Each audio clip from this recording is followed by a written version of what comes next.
Hi, tell me your name and what organization you're with. I'm Vanessa Hall, and I am with Kentuckians for the Commonwealth.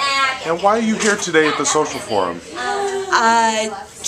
Our organization believes in popular education, in the wisdom of all people, and so I'm here to learn. We did a workshop, but more than that, I'm here to learn about other cultures and other fights and other battles that what I consider my class of people are fighting all over the world. And you're also here to teach, and you're talking about coal mine struggles, the coal field struggles in Appalachia, but also Colombia. Could you tell me a little bit, what's the connection?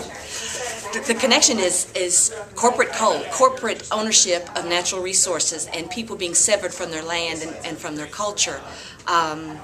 Through Witness for Peace and several other organizations, we found out that other people are fighting the same battle we're fighting, and that surely to God, maybe they know something we don't know, and they feel the same way.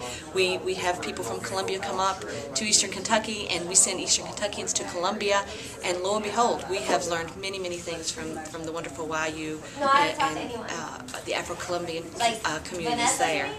It's just been a wonderful experience. What year did you go to Colombia, and what's one thing you learned down there? I went last summer in June of 2009.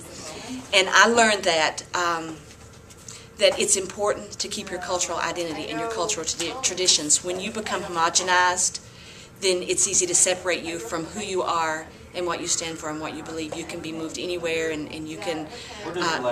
What is most valuable and most important to you is more easily taken away if you don't instill that in your children. I saw that in the YU community. They work very hard at passing on the traditions. They have festivals about their traditional clothing and their crafts. They have a women's collective that make mochilas, and that kind of funds some of their work. Their money that they've lost with the coal mines taking their land. But so in that respect, coming back from Colombia, we wrote a grant and to hold Wisdom Weekend workshops where we had women come in and teach quilting and canning and homemaking skills that women in the mountains have done for hundreds of years, and that through Walmart we're losing. And it's just beginning to build a real identity, a safe space for women to talk about what's going on, and it's just been wonderful. And we got that from the YU. And what is the impact that coal has had in your community? What region do you live in?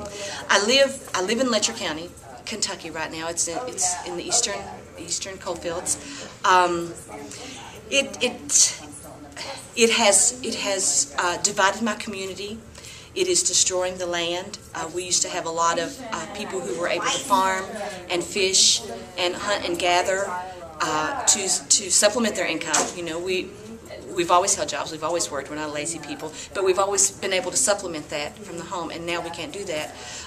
Our streams have been poisoned. When my dad was young, one of his jobs, every week he had jobs. He had to go get a pole from the hill for the firewood, and then one day a week he had to go fishing, and they would put up 100 fish a week. He was from a very large family, 12 children, and we can't do that anymore. You can't find a fish in the creek anymore. People cannot supplement their income.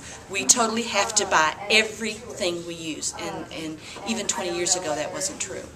But is there any one last message you would send out to folks around the country, around the world, about coal or what they can do to support your struggle? Clean coal is a dirty lie. It is dirty from extraction to burning it, and then to dealing with the ash after burn. It cannot be clean. I know a lot of people want to greenwash coal and say we can do carbon sequestration, we can do all these other things. It can't be done. We have to get away from this old thought process that we have to burn something to produce energy. And so that's what you can do. You can find out where your coal comes from. You can put pressure. You can talk to your representatives. You can talk to your power company. You can talk to people and begin to transition away from fossil fuels at every opportunity. You can buy a battery charger that's solar powered that you can stick in your window at home, and that's what we did. If you can't do a big thing, you can do a little thing. So do a little thing and change the world.